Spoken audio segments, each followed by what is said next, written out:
La perte de poids limite le risque de cancer du sein après la ménopause. Des chercheurs américains se sont intéressés à la proportion de cancer du sein attribuable à une prise de poids après la ménopause. Ils ont constaté que la prise de poids représente bien un risque mais qu'à l'inverse une légère perte de poids permettait de le diminuer.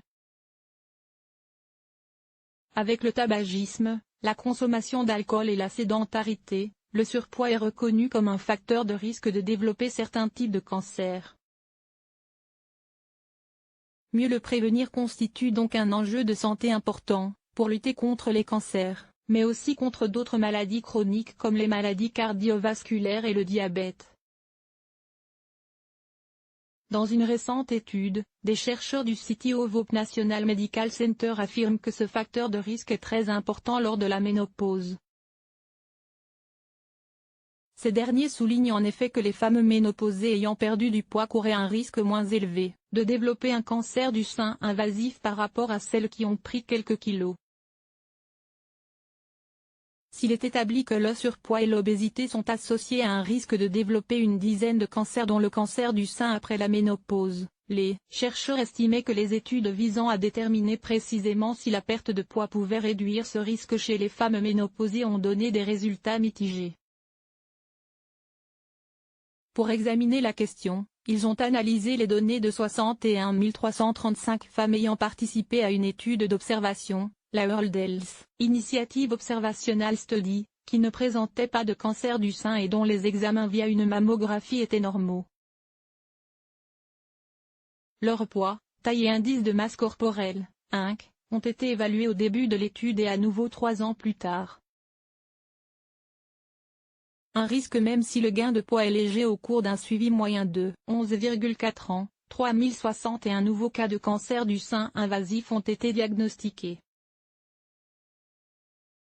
Les chercheurs ont constaté que les femmes ayant perdu 5% de leur poids de départ avaient un risque de cancer du sein réduit de 12% par rapport aux femmes dont le poids est resté stable selon leur indice de masse corporelle. Mais surtout, un gain de poids d'environ 5% était associé à une incidence plus élevée de 54% du cancer du sein triple négatif.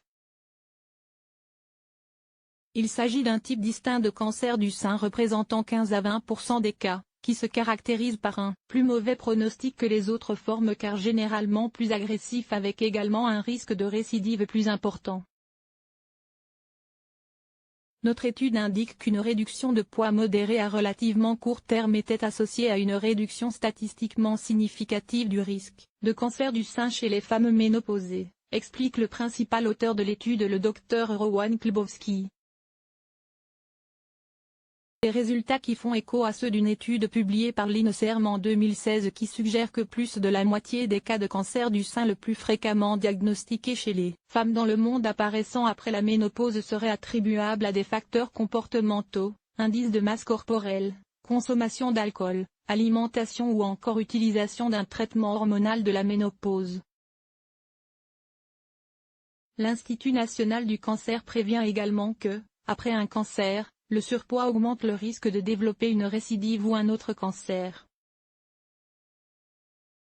Pour prévenir ce risque, il est recommandé de pratiquer tous les jours au moins 30 minutes d'activité physique d'intensité modérée, de limiter les activités sédentaires, ordinateur, télévision, de même que les aliments à forte densité énergétique, trop riches en graisse ou en sucre.